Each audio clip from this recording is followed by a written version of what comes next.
स्वागत है दोस्तों आप सभी लोगों का सोलो लेवलिंग के एपिसोड नंबर 5 में। तो जैसा कि हम लोगों ने लास्ट वाला एपिसोड में देख लिया था, जिन्हों ने गोला मॉन्स्टर को एक ही हिट में खत्म कर दिया था और वो अपने आप से कहता है कि मेरे को लगा नहीं था कि मैं इसको एक ही हिट में खत्म कर दूंगा। तो इस एपिसोड की शुरुआत में हॉस्पिटल का सीन देखते हैं जहाँ पे जिन्हों जो होता है अपने रूम में एक्सरसाइज कर रहा होता है। जिन्हों के काफी ज्यादा 6 पैक आ गए होते हैं और काफी ज्यादा वो हेल्थी हो गया होता है। तभी उसके रूम में एक नर्स आती है और बोलते हैं क्या मैं अंदर आ सकती हूँ। जिन्हों को एक्सरसाइज करते हुए देखती है और उससे बोलते हैं कि सॉरी मेरे को बाद में आना चाहिए। और वो जिन्हों की बॉडी को देखते हुए कहते हैं कि वाओ ये पेशेंट ये तो काफी ज्यादा स्ट्रांग है। नर्स जिन्हों से कहती है क्या आप आज डिस्चार्ज होने वाले हैं। जिन्हों कहता है कि हाँ बिल्कुल। जिस पे नर्स जो होती है उससे कहती है क्या मेरे को आपका नंबर मिल सकता है अगर आप देना चाहें तो। जिन्हों कहता है कि हाँ क्यों नहीं। जिसके बाद जिन्हों जो होता है अपना नंबर उसको दे रहा होता है, अपने मन में सोच रहा होता है क्या ये मेरा नंबर इसलिए ले रही है ताकि मेरा जो टेस्ट रिजल्ट को है वो मेरे को बाद में सेंड कर सके। चलो कोई नहीं। जिसके बाद वो अपना नंबर दे देता है उसको। अगले सीन में हम लोग जिन्हों के घर का सीन देखते हैं जहाँ पर जिन्हों की सिस्टर होती है वो यहाँ पर अपने स्कूल जा रही होती है। तभी जिन्हों पीछे से आता है और उससे बोलते हैं अरे संग जिन तुम स्कूल जा रही हो। जिन्हों की जो सिस्टर होती है वो कहती है अरे तुम उठ गए। जिसके बाद जिन्हों जो होता है उसको कहता है जिन्हों की सिस्टर उससे पूछती क्या तुम काम करने जा रहे हो। जिन्हों कहता है कि हाँ थोड़ा सा। जिन्हों की सिस्टर उसको देखते हुए कहती है कि तुम मेरे से काफी ज्यादा लंबे हो गए हो। ऐसा इसलिए हो रहा होगा क्योंकि आदमी जो होते हैं वो 20 साल के बाद भी बढ़ते रहते हैं। जिन्हों उसकी अब बात सुनकर कहता है क्या क्या बकवास बात कर रही हो और उसको छाता देते हुए कहता है कि ये रो छाता रखो। जिसपे उसकी सिस्टर को कहती है क्या क्या बकवास कर रहे हो। ये कोई मतलब नहीं बनाता है क्योंकि आज कोई रेन भी नहीं लग रहा है और कोई दिक्कत भी नहीं और काफी ज्यादा हैवी है।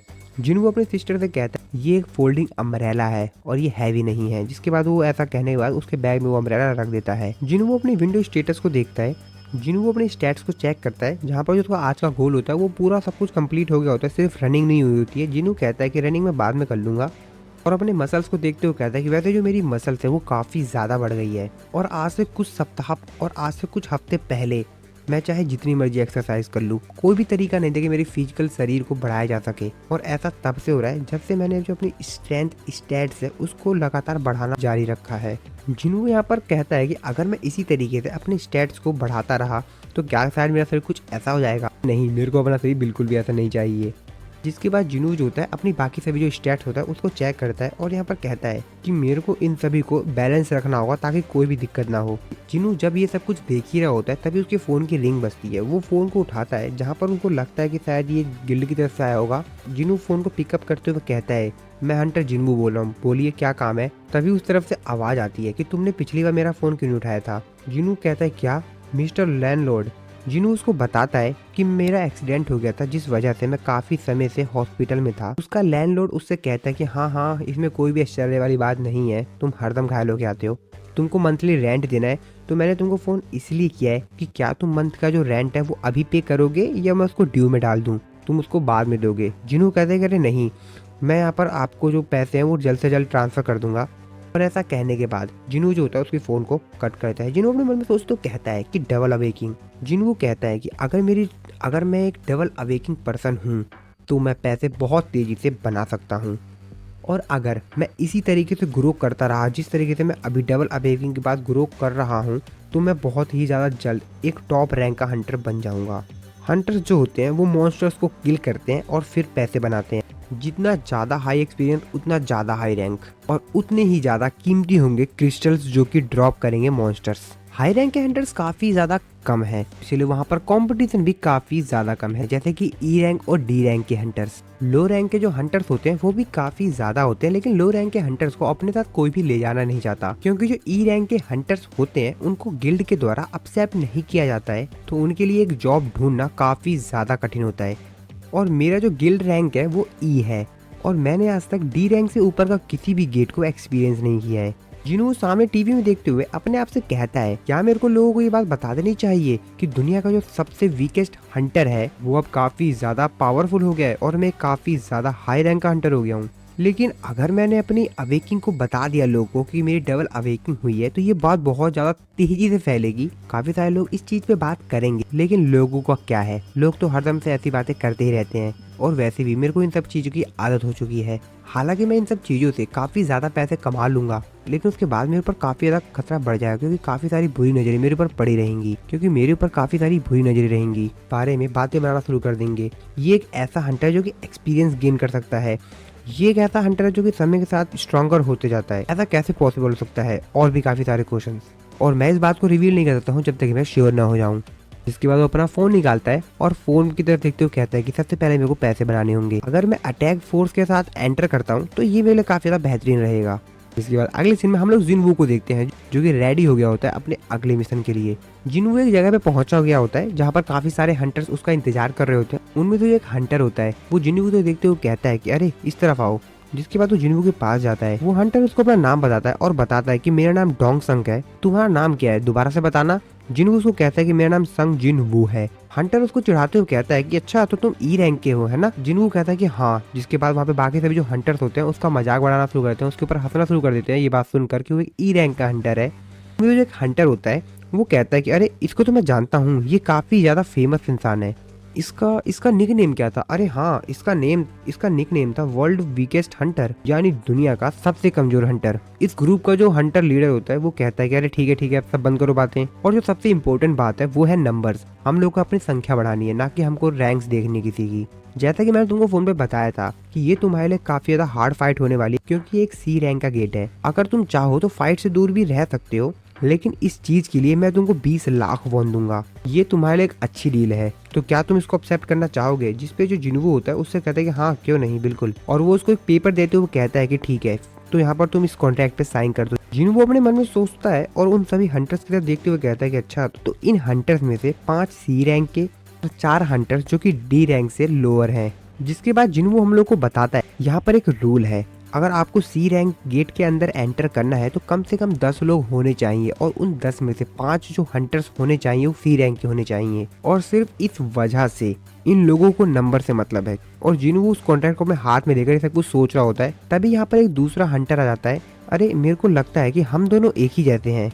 जिनवू उसकी तरफ देखता है, जिसके बाद वो हंटर जो होता है वो उसको अपना नाम बताता है और उसको बताता है कि मेरा नाम यू जिन है।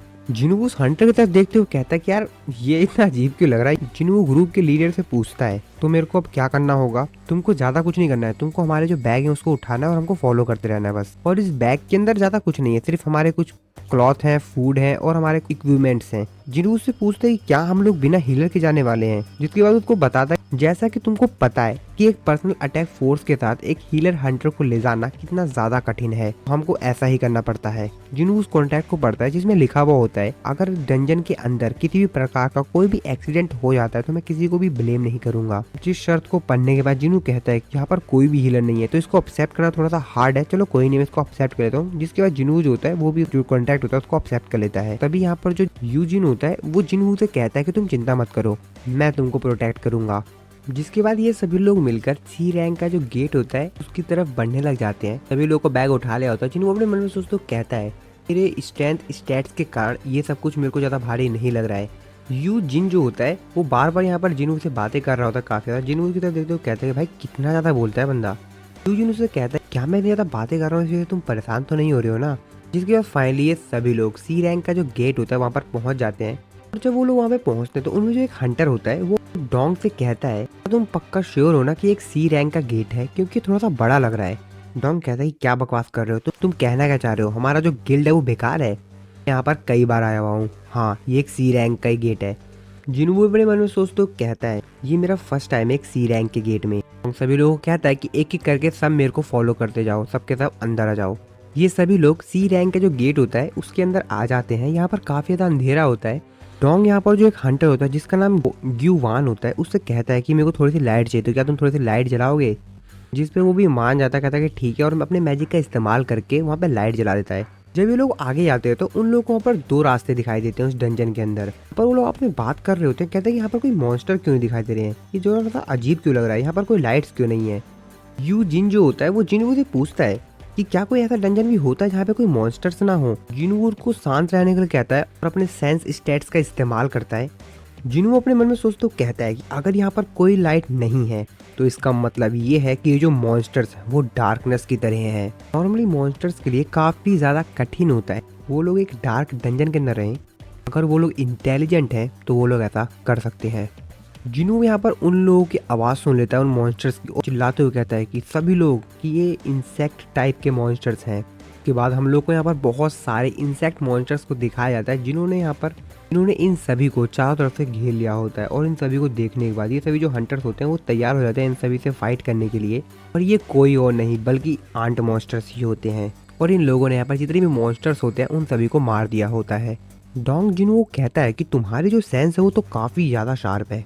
जिसके बाद डोंग जो होता है वो जो आंट मॉन्स्टर्स मरे हुए होते हैं उन सभी के पास जाता है और उनकी डेथ बॉडी को देखते हुए कहता है कि क्या ये बॉस थे या कुछ और। जिनवू जो होता है उन सभी जितने भी यहाँ पर उसको छोड़कर जो बाकी हंटर्स होते हैं उन सभी को इतनी बेकार स्माइल करते हुए देखता है, उनके ऊपर शक करता है कि भाई ये लोग गड़बड़ करने वाले हैं कुछ। जिसके बाद जिनवू जो होता है वो जिन हो से कहता है कि जिन हो, ये जो तुम्हारी स्वॉर्ड और शील्ड है वो काफी ज्यादा एक्सपेंसिव है ना। आता है कि मेरे जो फादर है वो मेरी काफी ज्यादा केयर करते हैं और इसीलिए जब उनको ये बात पता चली कि मैं अपने फर्स्ट रेड पे जा रहा हूँ तो उन्होंने मेरे साथ ये शॉर्ट और शील्ड दे दी। जिनू कहता है मैं श्योर नहीं हूँ लेकिन तुमको ज्यादा चिंता करनी चाहिए। अपनी सेंस स्टैट्स का इस्तेमाल करते हुए कहता है कि ये फीलिंग काफी ज्यादा बेकार है। और इसी के साथ हमारा एपिसोड नंबर 5 खत्म हो जाता है।